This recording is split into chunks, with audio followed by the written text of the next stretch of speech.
Welcome to MH maths channel. 9ஆம் வகுப்புல 8th chapter புள்ளியல்ல பயிற்சி 8.1ல ஃபர்ஸ்ட் சம் பார்க்கலாம். கொஸ்டின் பாருங்க. ஒரு இடத்தின் ஒரு வார குளிர்கால வெப்பநிலை வந்து 26 degree Celsius, 24 degree Celsius, 28 degree Celsius, 31 degree Celsius, 30 degree Celsius, 26 degree Celsius, 24 degree Celsius என கண்டறியப்பட்டது. இந்த இடத்தின் அவ்வாரத்திற்கான சராசரி வெப்பநிலையை காண்க அப்படின்னு கொடுத்துருக்காங்க. சரிங்களா, இப்போ பார்க்கலாமா? எப்படி போடலான்னு பார்க்கலாம் பாருங்க.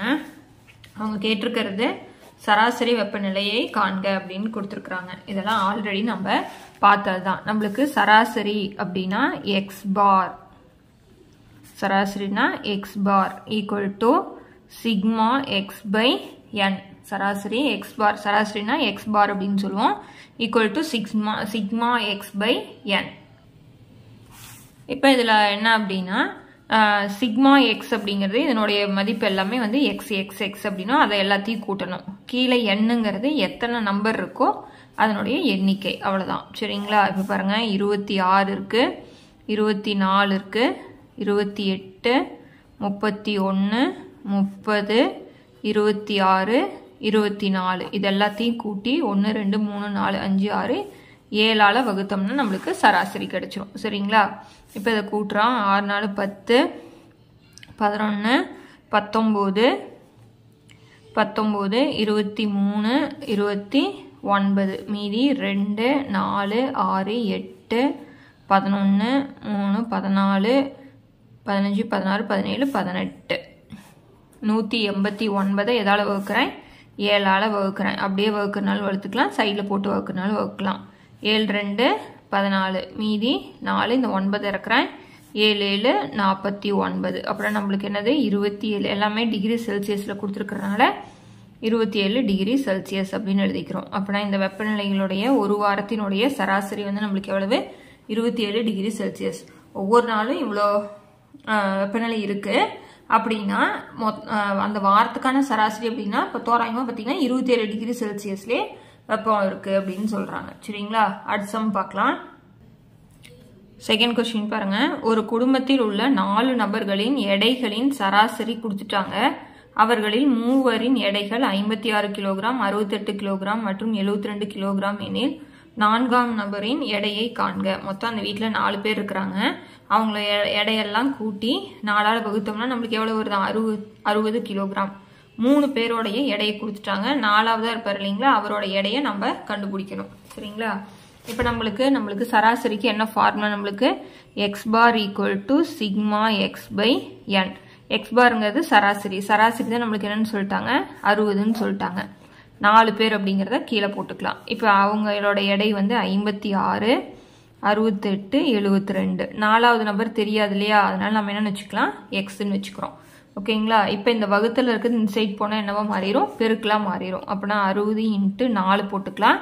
இதை கூட்டிக்கலாம். 8 2 10, 16, மீதி 1 7. இங்கே பாருங்க, 6 1 கூட்டினா 7, 7 7 கூட்டினா 14, 14 5 19 ப்ளஸ் என்ன போட்டுக்கலாம், எக்ஸ். இப்போ இது 2 பெருக்குனா 4ஓட 0 பெருக்குனா 0, 6 4 24, 196 ப்ளஸ் எக்ஸ். இந்த பக்கம் ப்ளஸ் எக்ஸ் தானே வேணும், அதனால எக்ஸ் இந்த பக்கம் வச்சுக்கிட்டு ப்ளஸ்ஸாக இருக்கிற மதிப்பு அந்த சைட் போனால் நம்மளுக்கு என்ன ஆயிரும்? மைனஸாக மாறிடும். ஓகேங்களா, இப்போ இதை கழிக்கலாமா? 0ல் 6 போகாது, அதனால இங்கே கடை வாங்குகிறோம். அப்படின்னா இங்கே சைடில் போகிறனாலும் போட்டுக்கலாம், இல்லை அப்படியே போகிறனாலும் ஓகே. இங்கே 3 ஆயிரும், இங்கே 10 ஆயிரும். 10 6 போயிடுச்சுன்னா 4, இங்கே கடை வாங்கி இங்கே 13, 13ல் 9 போயிடுச்சுன்னா 4. ஓகேங்களா, அவ்வளோதான் சம்ம. அப்படின்னா வந்து 4ஆவது நபரின்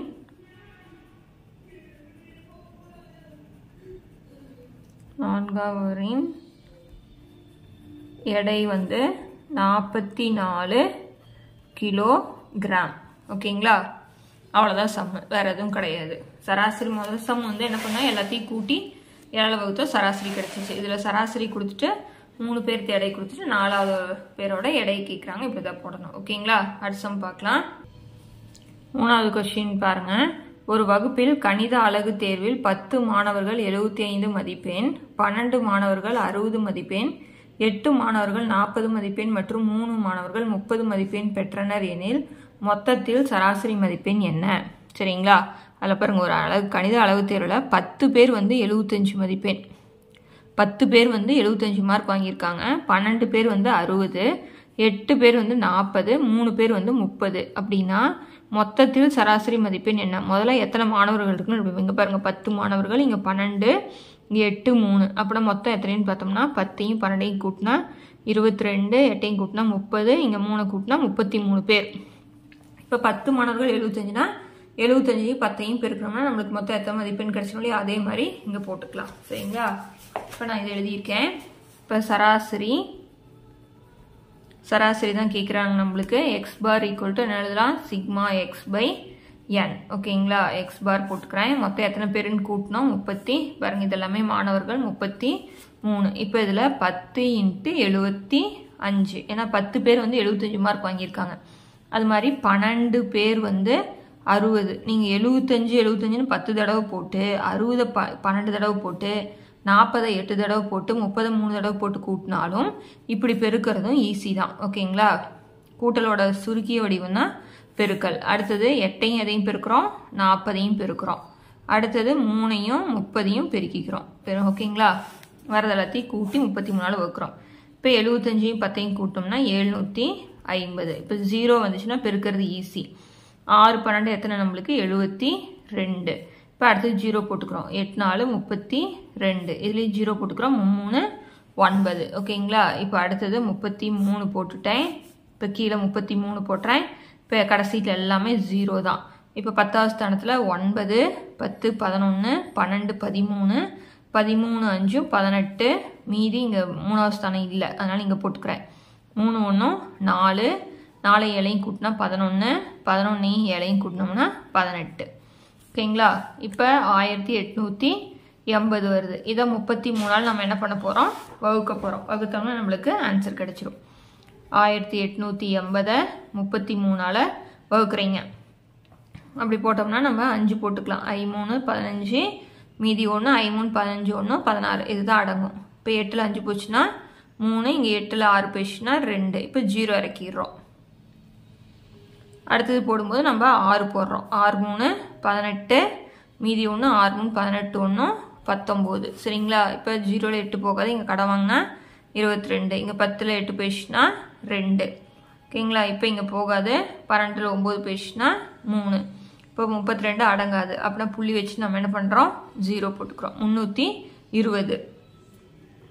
அப்புறம் என்ன போட்டுக்கலாம்? நம்ம 9 போட்டு பார்க்கலாம்.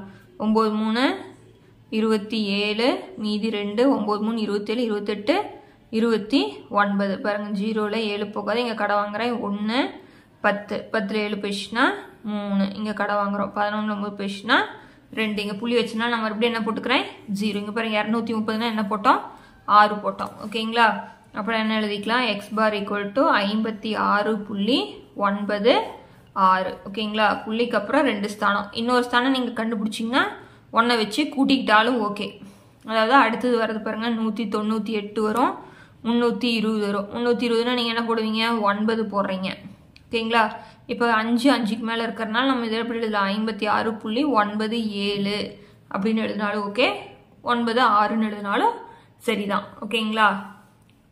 எதுனாலும் போட்டுக்கலாம். அடுத்த சம் பார்க்கலாம். 4வது கொஸ்டின் பாருங்கள். ஒரு அறிவியல் ஆய்வகத்தில் 6 புற்றுநோய் பாதிக்கப்பட்ட எலிகளுக்கு இயற்கை மருந்துகளை 10 நாட்கள் கொடுத்து ஆய்வுகளை மேற்கொண்டு அதன் பிறகு அவற்றின் புற்றுநோய் கட்டிகளின் அளவுகள் பட்டியலிடப்பட்டுள்ளது. ஓகேங்களா?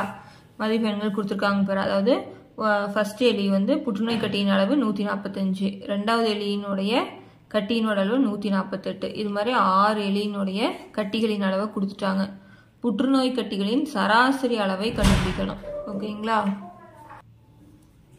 இப்போ வந்து நம்மளுக்கு புற்றுநோய் கட்டிகளின் சராசரி அளவை காண்க அப்படின்னு தானே கொடுத்துருக்குறாங்க. சராசரி அளவு கேட்கறதுனால நீங்கள் அட்டவணை கொடுத்துருக்காங்க அப்படின்னு நீங்கள் யோசிக்க வேண்டாம். இப்போ நம்ம ஃபஸ்ட்டு கணக்கு மாதிரியே தான், ஒரு வாரத்துக்கான டெம்பரேச்சர் கொடுத்துட்டாங்க, வெப்பநிலை கொடுத்துட்டாங்க. சராசரினா என்ன பண்ணால் எல்லாத்தையும் கூட்டி எத்தனை நம்பர் கொடுத்துருக்காங்களோ அதால் வகுத்தோம். சேம் இதே மாதிரி தான் இங்கே ஃபஸ்ட் எலி, 2வது எலி, 3வது எலி, 4வது எலின்னு கொடுத்துருக்காங்க. வேறு எதுவும் கிடையாது. மொத்தம் எத்தனை எலி? 6 எலி. எல்லாத்தையும் கூட்டி 6ஆல் வகுக்கிறோம். வேறு எதுவும் கிடையாது. பார்க்கலாங்களா? இப்போ நம்ம எப்பயும் போல் சராசரி சராசரிக்கு என்னது X bar equal to sigma X by N. இப்போ எல்லாத்தையும் கூட்டிக்கலாம். 145 148 142 141 131 140. எத்தனை எலி இருக்குது? 6 எலி. அதனால் 6ஆல் வகுக்கிறோம். இப்போ கூட்டிக்கலாம்.